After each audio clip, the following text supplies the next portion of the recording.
Welcome to Sweet Life Beat Life. We hope this video helps. You need admin privileges and a valid Office 365 license. Once confirmed, save all work and close Outlook.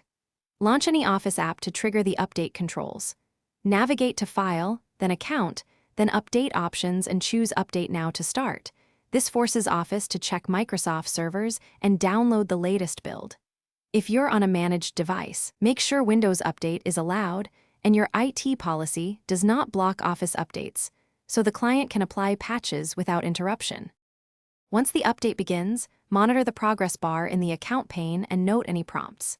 Background download may take time depending on connection speed. While downloading, avoid heavy network usage.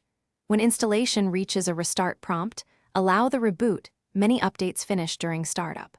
Also verify your update channel under Office Insider settings so you get the right cadence. Switching channels changes frequency and stability trade-offs, so choose one that matches your reliability needs before proceeding.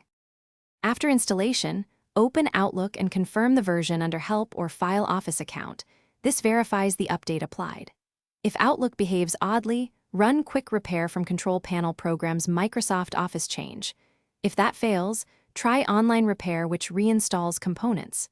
Should mail syncing or add-ins still misbehave, clear the Outlook cache or recreate your profile to refresh settings.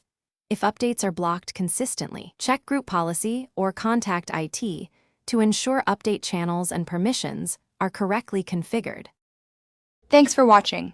Consider subscribing if we helped you.